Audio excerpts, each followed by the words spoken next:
And that last piece reveals the essence of THI and also the People's Club. About us all coming together and helping and supporting each other. There's not enough in this world. This is why this world is a mess. As we will find out a bit more during this show. But at least one group and many others are now realising the error of our own ways and how we failed each other. And we can all correct that by just changing the mindset. So the federal government's pandemic response is expected to push the national debt, which is fake, like the virus, past the size of the entire US economy. A report came out this week, and according to the Wall Street Journal, who are largely responsible for it, or Wall Street is, US government debt will surpass the size of the economy in the government's 2021 fiscal year, a milestone not hit since World War II that has been brought into reach by a giant fiscal response to the coronavirus pandemic, which is a misnomer, and it has shite all to do with the virus and more to do with their greed-based harvesting and fiscal policies.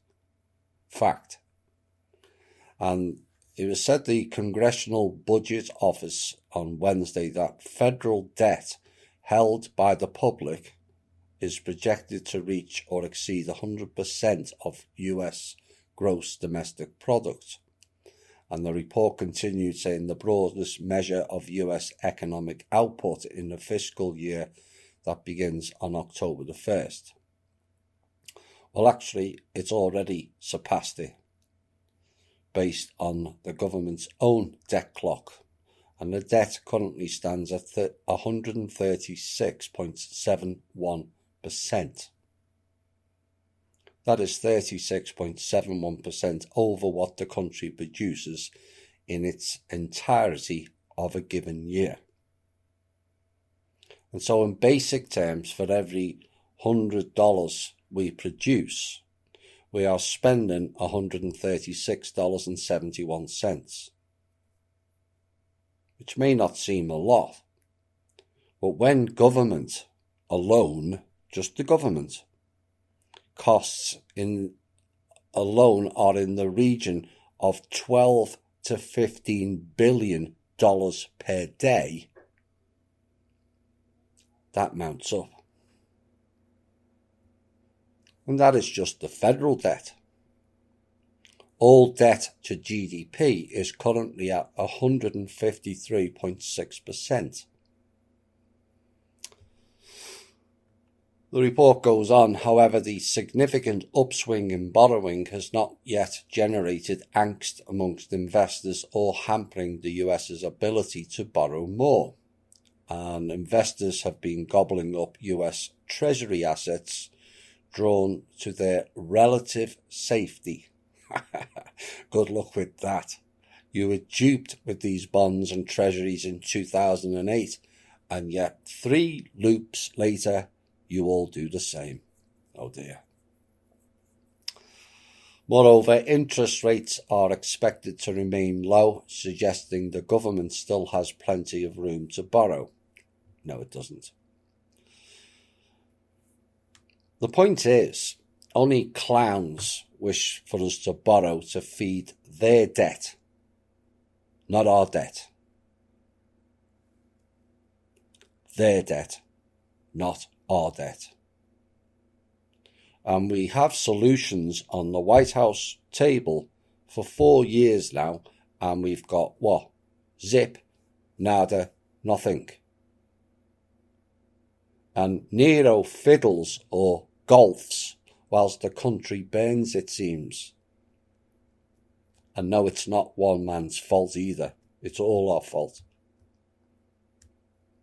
Now, the government response to the pandemic by the end of June had caused total debt to swell to $20.5 trillion from $17.7 trillion at the end of March, which represents a 16% increase over just 3 months, according to the Mnuchin-led Treasury Department, who are also a massive problem in this country.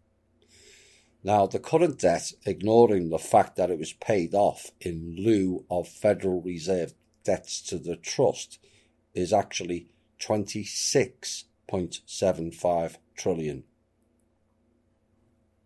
26. The reality is there is no debt. It is an illusion and a greed-based game, and Trump needs to stop this nonsense now. The debt is all to do with the banks. They are the debt, and they are responsible. Trillions of public money was wasted on these banks to cover their greed-based losses in 2008, and yet 12 years later, the same shit is happening again. Close them all down and create an American national bank in league with the trust. Solution. Ends problem. Now, trimming the nation's debt hasn't in recent years been a priority of lawmakers in either political party, ignoring the fact that you cannot have a political position and be a lawmaker either, because that is treason. But a factor that facilitated bipartisan support for earlier pandemic stimulus packages. Yes, because the banks want us to keep borrowing, which generates interest payments, and the said interest is paying off their loans, not ours. And the same applies to mortgages. All mortgages are lawfully, not legally, paid for when you sign for it. However, Democrats and Republicans are now at odds over further spending, with some Republicans arguing against any further spending at all. But what we're also seeing now is the incompetence of both is now prevalent to all. Once you take the tribalism out of it, it is a collective shambles that's going on. And the Federal Reserve Chairman Jerome Powell and some economists have said Congress needs to do more to support the nascent recovery, especially with unemployment in double-digit figures and the virus continuing to spread throughout the country. No, the virus is them. The virus is the debt. Mr. Powell, you need to rein in the banks, not point fingers away from the real problem, and stop supporting clowns. And he said the pandemic has forced many states to alter reopening plans and could temper the economic rebound expected this summer. Good luck with that. I think we're going to continue to see the US economy recover, according to Tyler Goodspeed, the acting chairman of President Trump's Council of Economic Advisors. The economy does not recover based on debt, Mr. Goodspeed.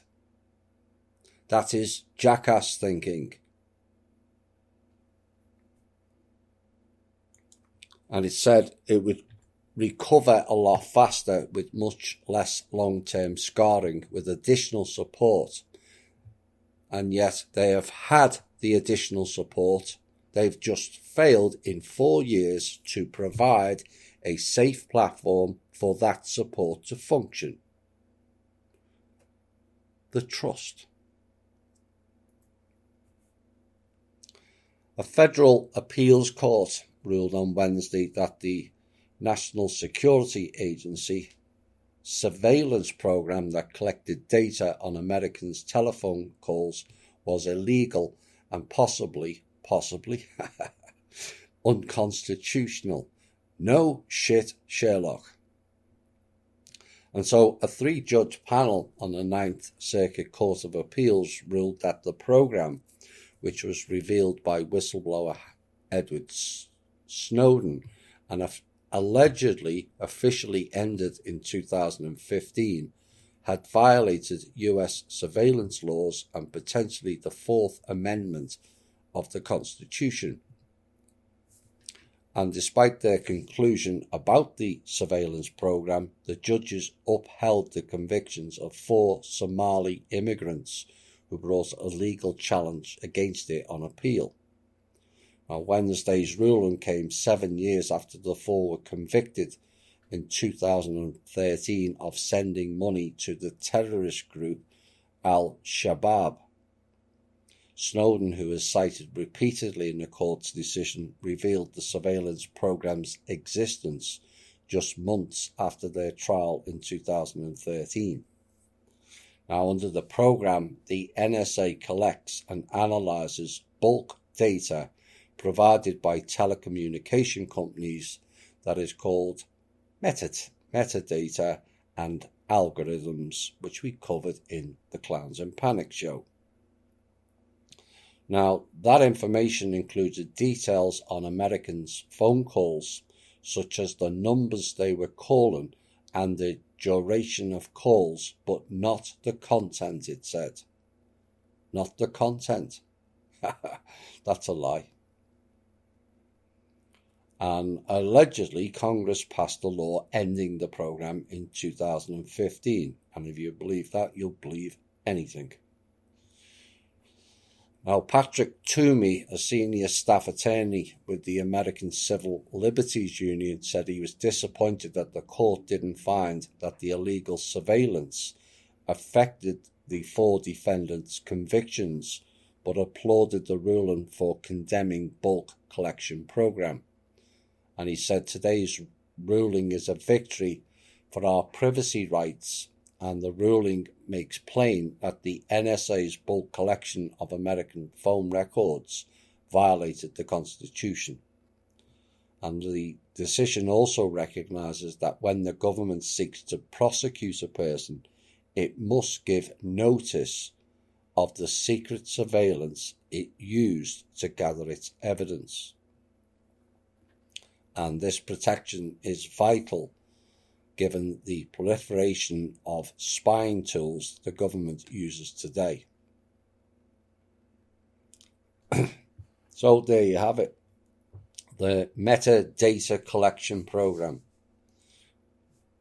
was created and approved by the secretive Foreign Intelligence Surveillance Court after the passage of the Patriot Act in the wake of the 9/11 false flag attacks.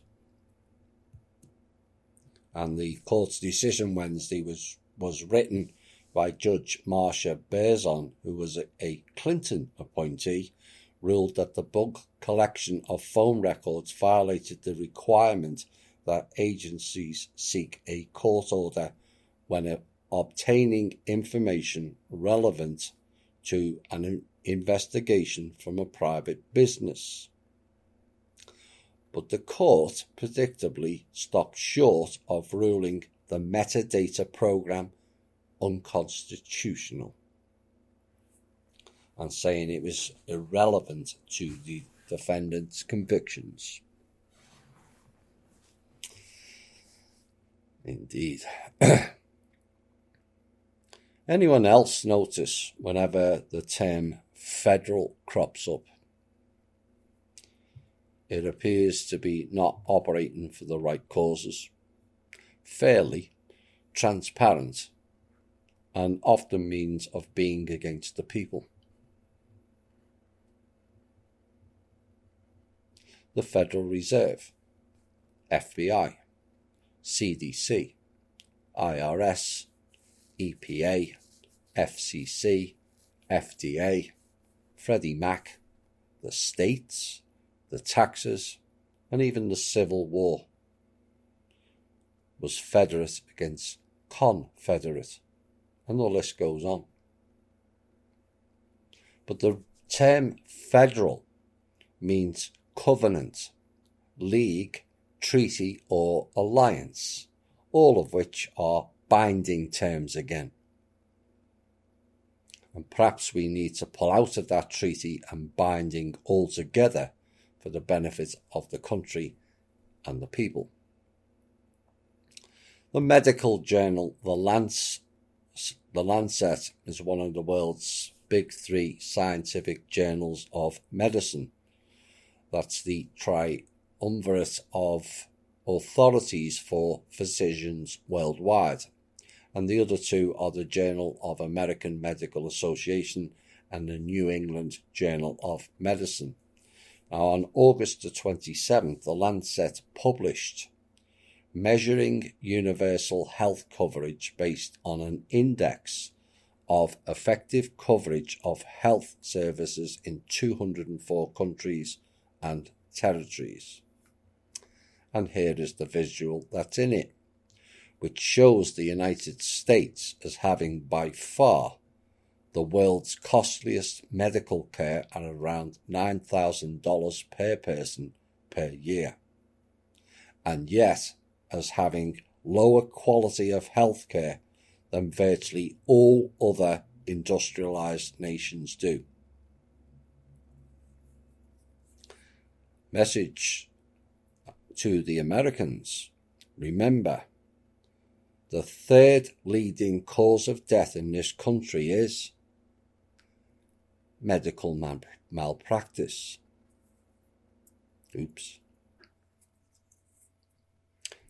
And there was two separate studies all showing the same thing, and the questions asked of what can explain this is, and the conclusion in the report was put like this: quite simply, the United States is the world's most corrupt nation, and medical care is such an extreme necessity when a citizen needs it, so that they'll pay whatever the system charges for it.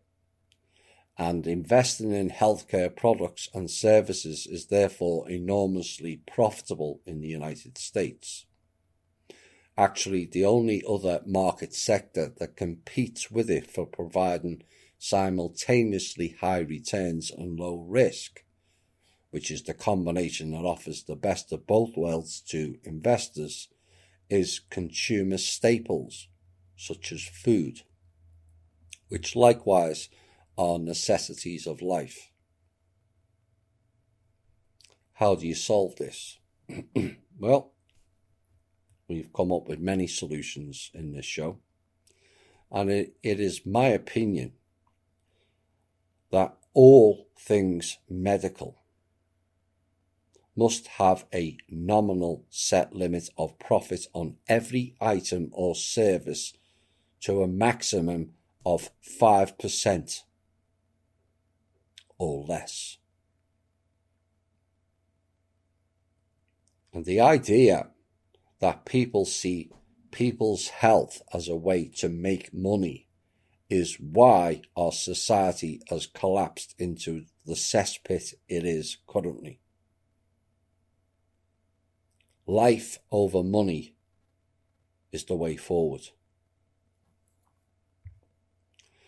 Some quick fire reports from around the world, and this time we focused on children's health in the news, and there's some good news for kids over the last few months, which sees Oaxaca in Mexico banning sales of junk food to minors, the Russian government recommending the ban of Wi-Fi and cell phones in primary schools, and a study finding that having pet dogs, not spies, dogs, helps nurture kids' emotional social development. And please stop gurring, I can hear you. In other news, New Zealand's largest child study has finally caught up with Weston A. Price from almost a century ago, revealing that white flour products and rice rots teeth. Oops. Of course, we recently mentioned about the meddling with the wheat. courtesy of certain off-world entities. And ebooks, as opposed to real books, change how parents interact with their kids at Story Hour, and the FDA has approved the first prescription video game for kids with ADHD.